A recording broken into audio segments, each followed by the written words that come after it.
So without further ado, I want everyone to get the most of Dane's time here. So I'm going to let Dane show you how to create some wonderful graphics.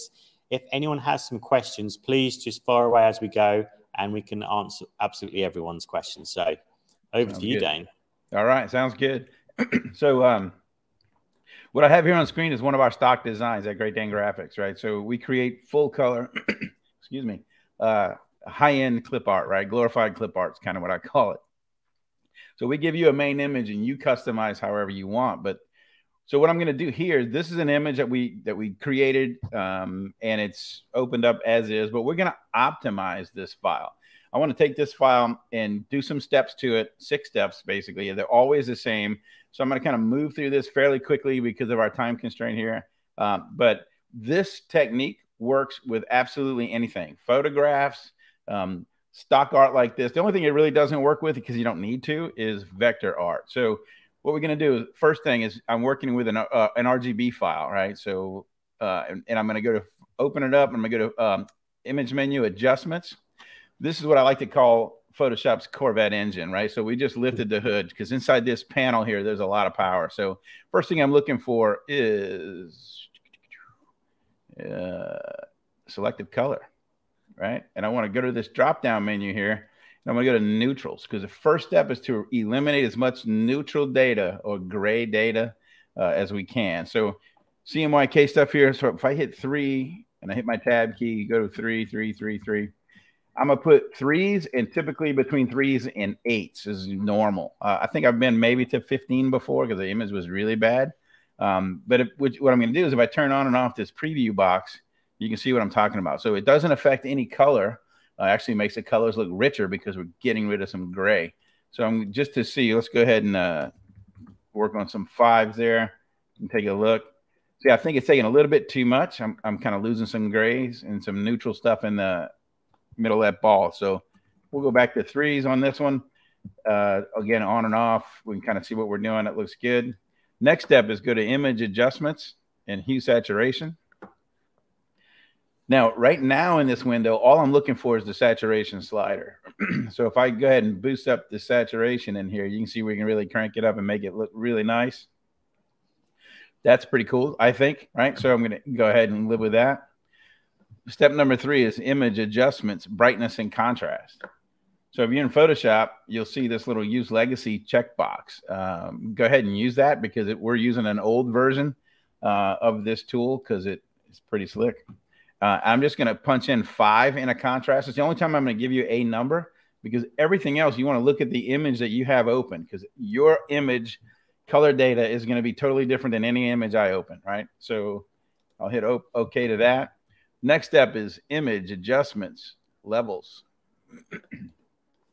Now, what this is a histogram, and this is a visual representation of the color data in our file. So I want to set a black point and a white point. So I'm trying to compress the color data in here.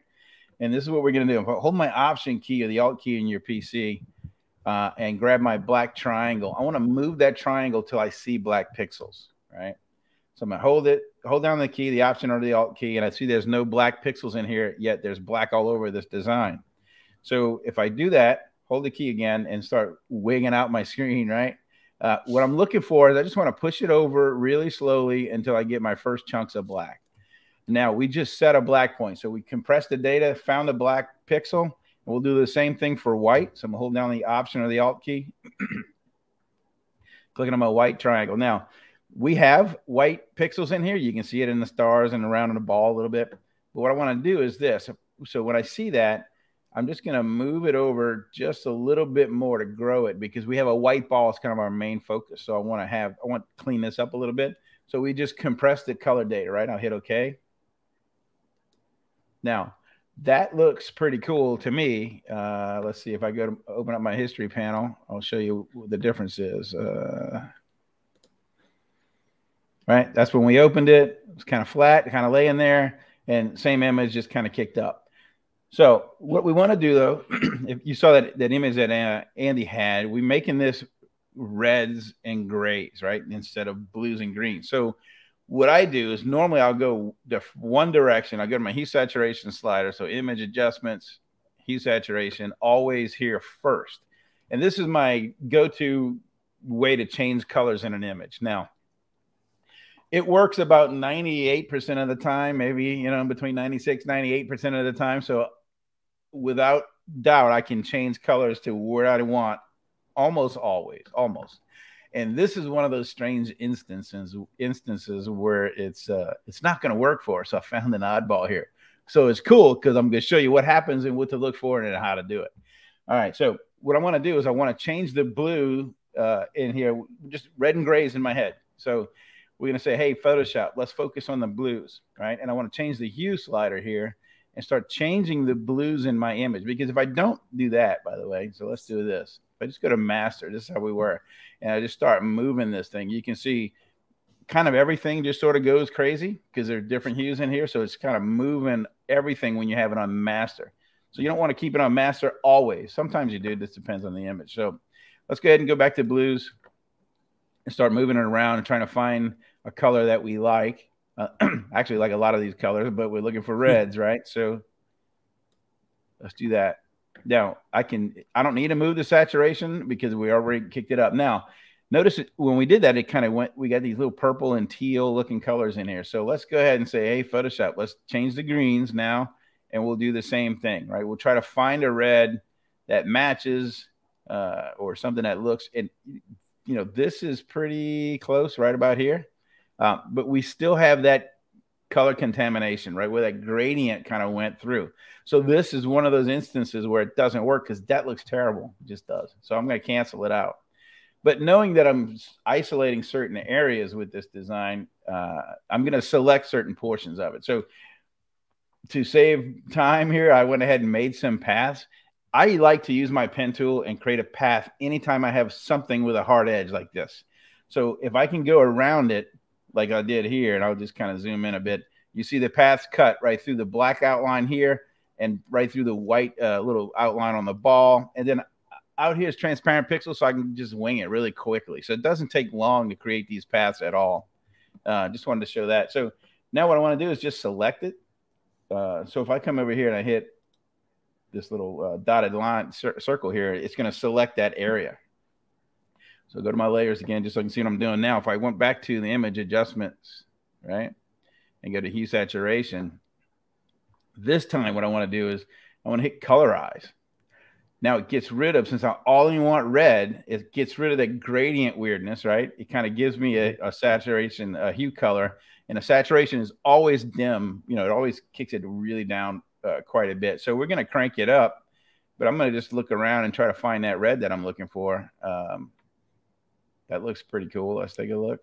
Yeah, there we go. So get my red kind of looking good. I think that looks great. I'll hit OK to that. Now I'll just deselect it, Command or Control D.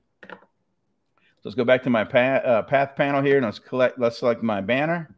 Right, click on my little dotted circle here at the bottom of the panel, and go back. All right, let's go to image adjustments, hue saturation again. Now this time, remember, we just want gray. I don't want to introduce any color. I can make it any color we want, but what I'm trying to do is just get rid of the color. So if I go to my saturation slider this time and I pull it all the way out, so now you see my image, there is no color, right? It's just the tonal values of this image.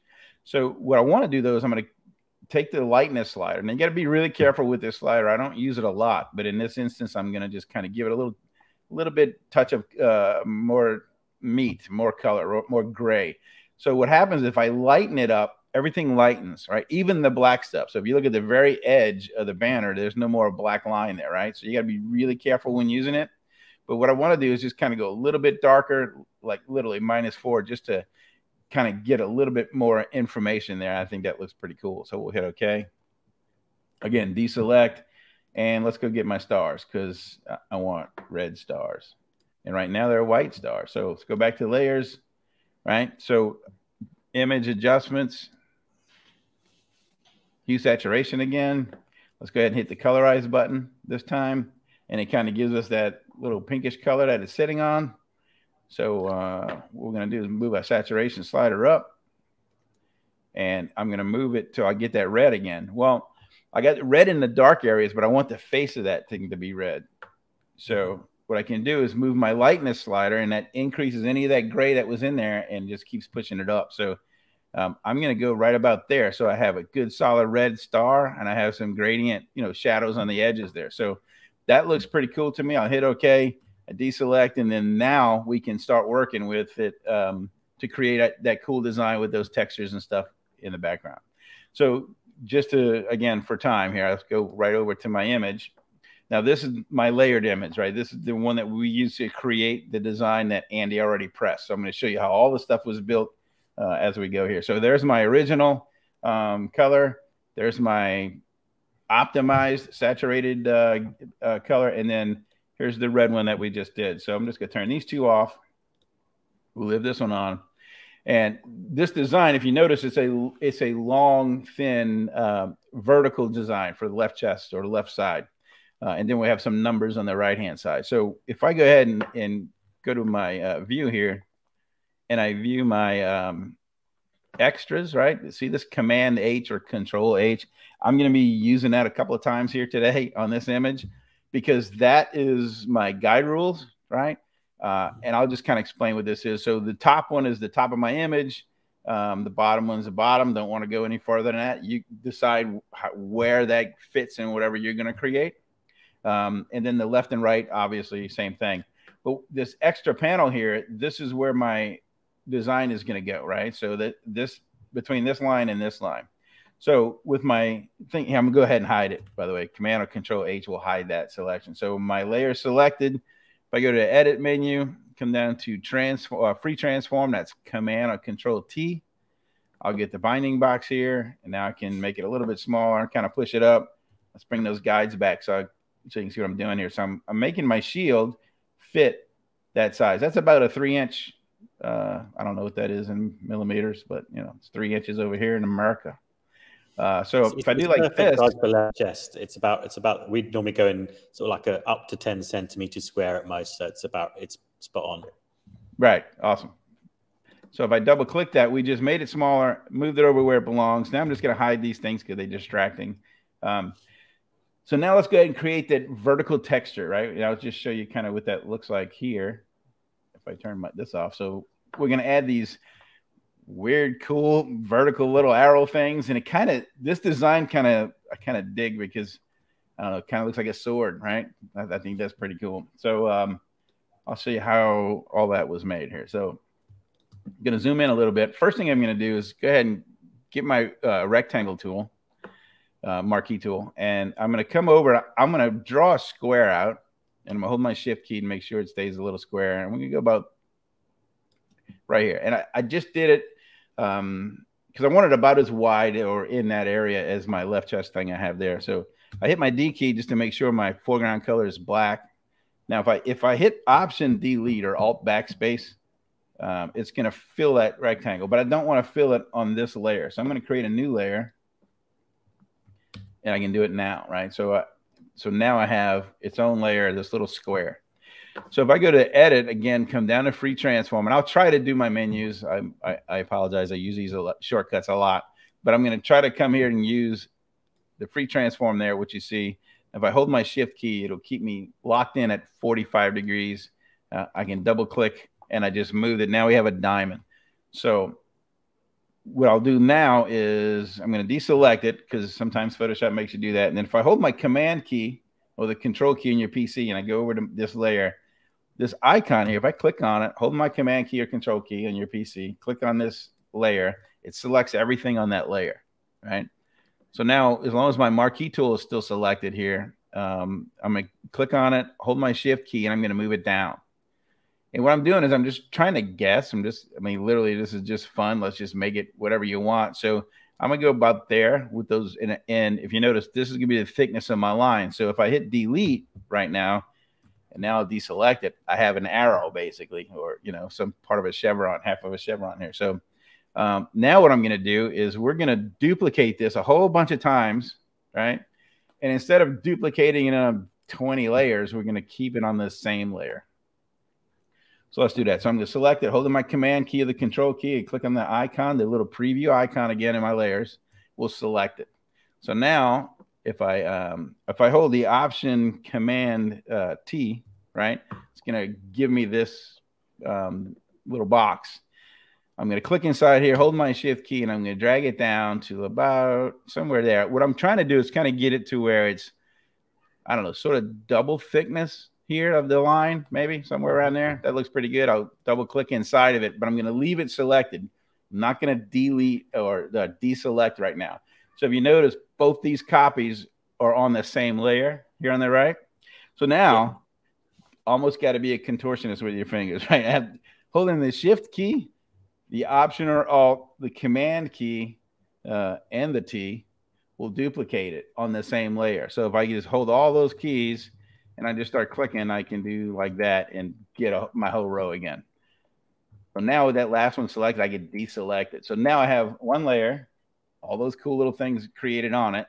So now I'm going to duplicate this layer, right? I'm going to get my move tool here, and we're just going to drag it with my shift key because I want to make sure they stay on this, constrained to the same line.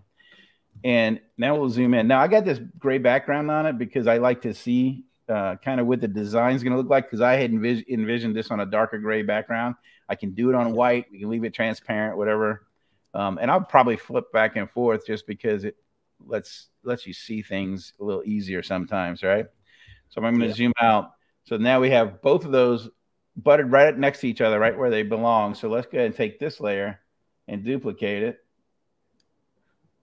And we're going to zoom in a little. And what I'm going to do is we're going to create a gradient for this layer. So with that layer selected, I can come down, I can double click it or come down and hit FX, right? So if I double click the layer, I get the layer styled icon. Same thing if I went and hit that little FX icon, I have to choose something in here. So if you just double click it, it brings it up, and now I can choose. I can see the whole list without scrolling through it at the bottom. Same way to get to the same place, right? So what I want to do here is I want to do a gradient overlay. So check that little box on, and you can see it. It remembers what you did last time. So obviously this one's there. So if I click on the word now, the actual name of it, I get this. So just to kind of go through what we're doing here is we have a blend mode is normal. That's okay. Opacity 100%. The gradient is just a linear gradient. So if I click on this little gradient itself, right, I get this window. And what this allows me to do is anything I want. I can change colors. I can add multiple ones. And you'll see in this particular design, I use this a lot. This is kind of like the cool way to add a lot of interest to outlines and artwork or words or names or that sort of thing. And you'll see as we go. So just to kind of give you an idea, if I click here, right, on this little box, I can change that color by clicking on this box and literally making it anything I want. So what I want to kind of do so you can see it a little bit better again is if I do this, right, I'll double click the layer again, get it to come back up. Let's just kind of go here. I just wanted you to see the gray background because that's the part I think is pretty cool looking. So again, click on the square here. I can just change the color if I wanted to. So you can kind of see, make it anything you want. It doesn't matter. But we're going to use it maroon color here for this one. Now, if I didn't want it, again, I can show you how this works. I can just grab this little triangle and drag it down, just let it go. And it goes away. And I can click on these and make them any color I want. But we kind of want it back in here. So we're going to go in the center, click on it. It remembers the colors. That's kind of nice. But that's how that piece works. I hit OK, and that looks pretty good. So now we're going to kind of make that center piece. So if I hit my move tool is still selected, so we're good. I'll twirl this up because when you start seeing those, in fact, right here, you see the little FX icon. These things only has one thing in it right now. But if you start putting multiple ones, the layer stack gets super long, and you can't. It's hard to see or follow along where you're at. So I'm going to do like this, and I'm going to kind of get on it a little tighter. Let me see. I'm trying to line up this and wig it out without wigging out my eyes too much. Good luck. You always get some crazy stuff going on. All right, so let's do something that looks pretty good. So let's zoom back out and see what we got. Well, it's almost there, right? You can kind of see that we're not quite lined up here. So I can nudge it up to make it line up. And one more maybe. It's worth noting as well. So what Dane is doing here is he's putting these fantastic colors in, but you're going to be able to apply this to every single team in the tournament just by following these steps. You had to create this one time, and then you'll be able to follow the steps with regards to the coloring. So then you've got 32 versions of it. So no matter what your customer might want, you've already got the solution prepared for them, and you're ready to send that to print and start fusing. Yeah, right. Perfect point. So you're creating a template that can be used and change the name, change the, the whatever, change the colors, just like we're doing. And this, just to make it even, I don't know, kind of a cooler factor once it's applied to the garment, is it's going to be really light-handed, because look, all the open spaces in here, right? There's no cut lines, there's no weeding, there's none of that. But all this stuff, when you apply that transfer, the shirt shows through. So it's much softer, less material, less, ink, that sort of thing. So it's going to have a much cooler hand there. So, all right. So now I'm going to Command H, bring up my distracting stuff here. Hold my Shift key. I'm going to select on all three of my rows there, my texture panels or whatever. And we're going to go to free transform again. Again, I'm right here. And if you see, I'm just going to kind of drag it over and line it up with this line here. Now, Photoshop decided a couple of years ago to change something I've been using for almost 30 years the same. Now I have to hold my Shift key to make it go squishy. So I'm holding my Shift key. Now I'm going to just squish them, literally just bring it all the way over to there, because that's what we want to do. Double click inside to set it. And then now you can kind of see the beginnings of our design, right? And if you notice, I lowered it just so it doesn't peek out the top of this shield there. So that looks pretty good. Let's hide these guys again. So we're getting close, right? Now what I'm going to do is I'm going to grab this top one, which is our gradient color one. That's the maroon color. So I'm going to click on it, and I'm going to drag it onto my new layer icon here, right? So I duplicated it. But now if I go to free transform again, or hit that Command T or Control T, I'm just going to flip it. So we're just going to go outside the corner. So I get my little corner arrows.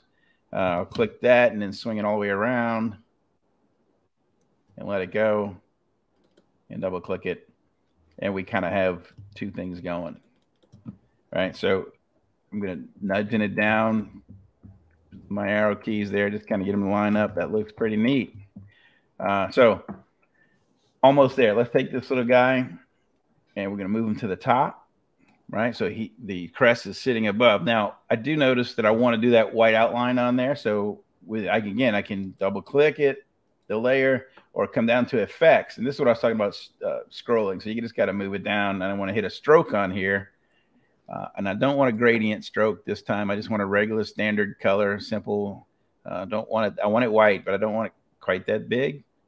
Something like that looks pretty good to me. So it's totally up to you, right? Make that judgment call, but go ahead and hit OK. Twirl this little guy. So now we're good. Now let's take the top two gradient lines there, and we're going to duplicate those again. Come down here to duplicate, right? So now we have multiple copies. So now if I click on it, hold my Shift key, and I move it up, this is where I get those little color bars just sort of coming out of the top, right? And it's just to add a little extra coolness to it. So what I want to do at this point, though, is we're going to delete everything here. So this is kind of old school. I call it old school here internally with my team. But so we have just one of the new layers selected, right? And I'm going to drag select everything, because I don't need all of the stuff in the inside here. So watch when I'm going to hit delete, and you can see that we're deleting just a little bit there. And I'm going to hit delete again, and you'll notice again, it frees up and cleans up. So as we moved it, it just sort of has a double whammy there. But all I'm looking for is, that's just to put this little piece up here. You might find it's not necessary or whatever. It's just to kind of show you how we did this one, right? This is the look that we're looking for. So that looks pretty good to me. We can keep it like this, or I can, grab all these and I can merge them. If I right click, I can merge those layers together. And now we have only that one piece in there to deal with or work with. That's good and bad, right? So I'm not a layers guy. Layers drive me crazy. So when I'm working on a file, it's got 50 layers. Usually I'm painting on something. And if I'm painting on the wrong layer, guaranteed, because I got too many to keep track of. And I'm in a mood, kind of going at it here and getting the paint down or the digital pixels down. But I'm sort of in a groove and I'm going and I don't realize it. So I'm not a big layer guy. I know the value of them and I use them. I just try not to go crazy. All right, so this has looked pretty good. Let's go this way now. I would say this part here is done. So let's throw some type on there, right? Real quick. We get some click on it here. Do some England. We're not going to use this font though, because that's going to be for our numbers. We're going to use black. What is it? Sorry, can't remember. Black River. There we go. What a cool font, I thought, anyway. So we're going to do this. I'm going to pick this right in the middle here, get that maroon color, right? And I know it's hard to see right now, but it won't be when we're finished. So I just like the way the letters work, right? So the capital letter and then all the other ones is sort of tucked in. I dig it. So yeah. Edit right here. We go to free transform again. We can rotate it down, right? We'll set it in place. I'm going to do this again just so I can see kind of what I'm looking for. That looks pretty good. It's about as long as I want. I don't have to enlarge it or shrink it or anything anymore. So what we need to do now, though, is let that thing pop. So we got to put some strokes on there. So again, you can double click it.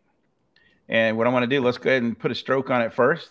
And we don't want white, although you might. It's kind of cool. But we're going to make this one black. And that looks pretty good size-wise as far as pixels setting. But if you wanted it bigger or thinner, you just take the size slider right here and just do that, right? And I can set it to the inside, the outside, whatever direction you want to go. And it all matters, right? So sometimes it works. This doesn't really work because it's too thick on the inside, so you just got to play around with it a little bit. Push it to the outside, the letters, something like that looks pretty good. All right, so now what we're going to do is let's go ahead and put a drop shadow in.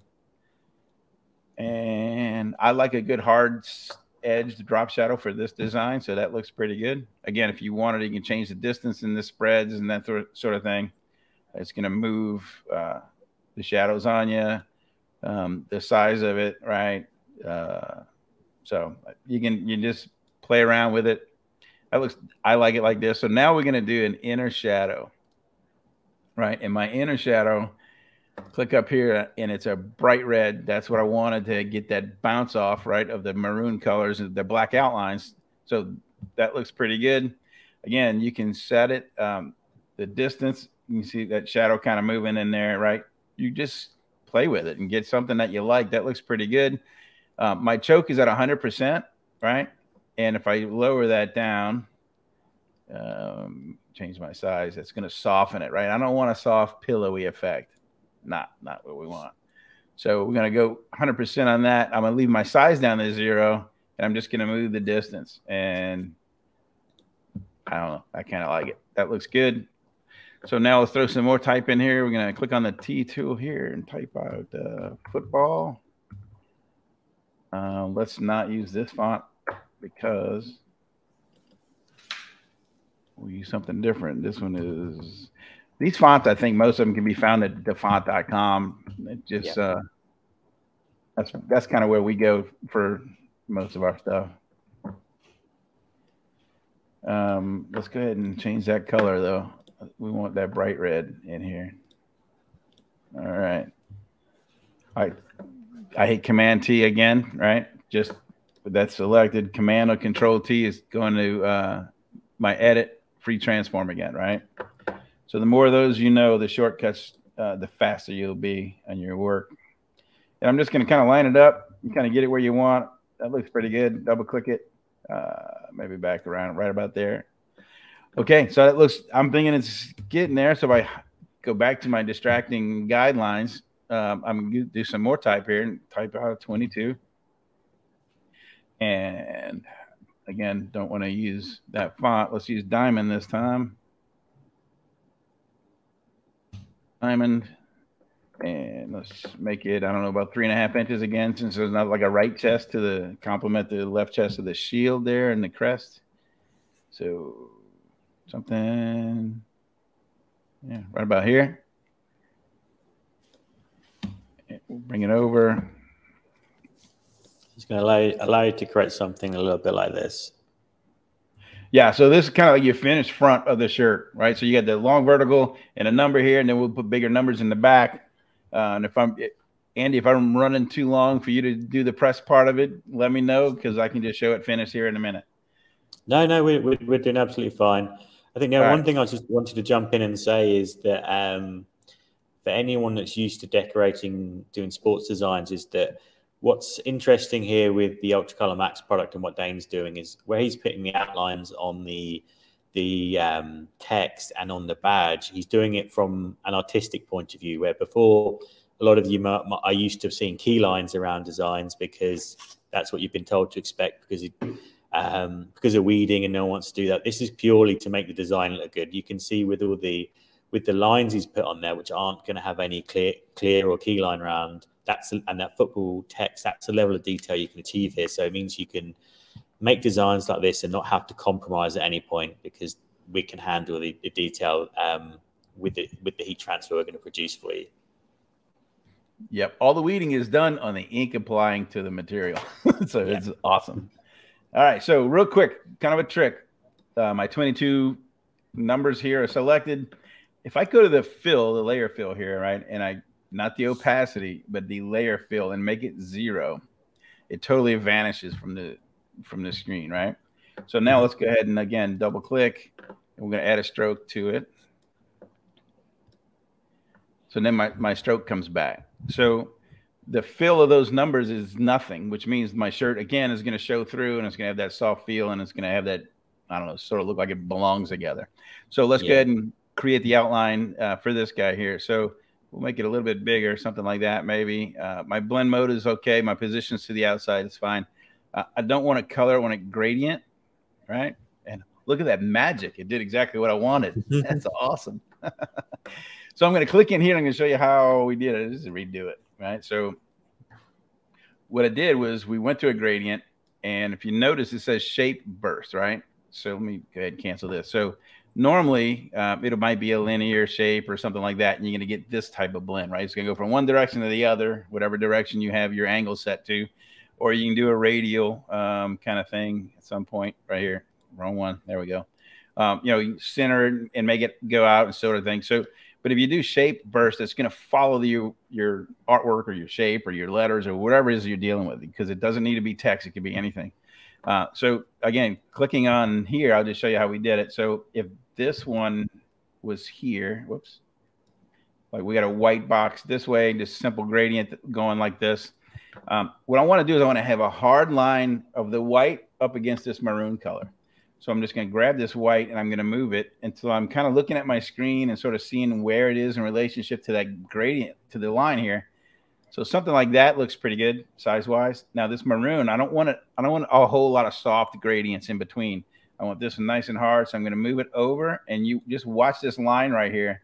As we move it, it gets tighter, tighter, tighter, and now I have a good, perfect line. If I kind of go a little bit more, like just an inch that way or a little nudge, it jumps reverse, which I don't want. So I'm going to come right back, and I got a good hard line there, right? So these two can be a gradient. That sort of works for me, and I'm okay with that. So I'll hit OK to this, and actually that looks pretty good to me. I can change the size if you want, something like that, but I'm going to say, this looks pretty good right about there. Now, this is still live type, so if I wanted to, I can bring up my character panel, and I can add some more space in between those numbers, or I can take it out, right? And I just sort of, if you click inside here, you see the cursor changes to a little finger with an arrow. I can just click and drag it in any direction, so I don't have to know a number to point it in. I could do this and do it that way. To me, I just find it just kind of moving it really slowly kind of gets, what I'm looking for, and you just find your spot that way. So that looks pretty good. So that's it. Our front is done. Now, Andy, I would assume that if I was to get this, would I keep it all in position, or would I just do a bunch of verticals and then a bunch of numbers and then have to apply it, or put them in two pieces on my hand, I guess? I'll give everyone a quick tutorial of how to use Easy View afterwards. So I won't worry about it for now, but I can show you how to maximize using these transfers for the end product and how to get the best results. Once you finish your tutorial, that's fine. One thing I just wanted to pick up on really quickly is that anyone that's doing England designs this autumn, So what Dane just showed you with the gradients there, it's going to be a really important tool for you, because the official kits for England got released today, and the gradient is it's a very heavy part of the design. The home shirts, which for your benefit, Dane, are mostly white with blue sleeves or blue detail on them sometimes. They've got a full gradient sleeve, which is quite an unusual design for football kits. So make that gradient tool your friend, because if you want to do England themed designs, you're going to need to get very familiar with that. This one is perfect because the away shirt is a very classic red look, very old school. So this is going to be perfect for anyone wanting to replicate this. And I'll put a link for the particular soccer crest or football crest design in the comments. So if anyone wants to go direct to the source with this and then start building your own designs out of it, you've got the link already for it. Awesome. So what I want to do really quickly, let's just do the back, right? So I'm going to duplicate my 22. Yep. My numbers, push it up, get it out of the group. I just grouped all this while you were talking just to keep that together. And now I can turn it off, all that stuff, because this one's going to be a whole new design. We'll have a big number here, and let's see, we're going to do about, I don't know, 8 to 10 inches maybe. That looks pretty good. And if I double click this effects again on the layer there, I can change the size, go to my stroke here and make it a little bit bigger, since it's got the full back type of thing, right? So that's pretty cool. I hit OK. Now I'm going to turn back on my layers, and I'm going to grab my gradient line, my layer here, and I'm going to duplicate it. And again, we'll pull it out. We're going to steal this part because we use it and we created it already. So there we go. So if I take this guy here and we're going to enlarge the, again, I'm so not used to, I always hold the shift key. 25, 26 years, I just can't. So I could go back and change it into preferences, but I just like to complain about it, I guess. All right. So what I'm doing is I'm just enlarging the shape to fill the number. I don't know, kind of cool looking. Duplicate that layer, right? And then now let's move it over. And we can nudge it over a little more, right about there. Okay, so if I hit, if I kind of click here and I can merge down, it's just going to merge those two layers together. I can right click and do the same thing. So I kind of put them on one layer. So now if I do this, if I Command A, right, let's go to select all and we'll copy it, right? And then now I'm going to go to my 22 here.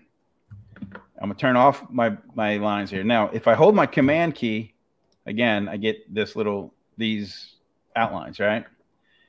So with my layer selected there, if I go to the edit menu and come down to paste special, I can paste in two. And it's going to paste that inside that. Remember, that was open. It was filled with nothing. So we just paste it inside there. So we're almost ready.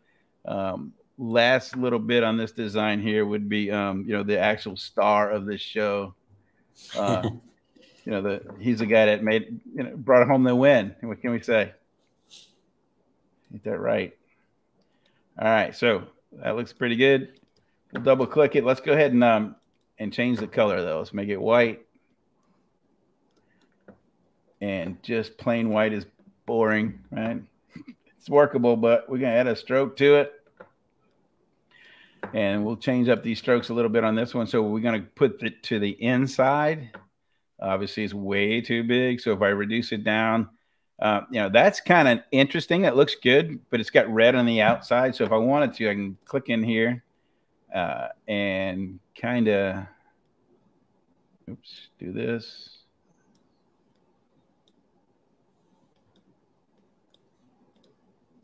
We'll make another one there. Kind of do it like this, right? All right, I know I'm at my time, but we're about done here. So one more of the reds, kind of make it nice and hard edged, maybe a little bit further over. You just got to play around with these little boxes here till you get them, and they'll cross over each other, so you can go back and forth accidentally quite a bit, like I just did there. So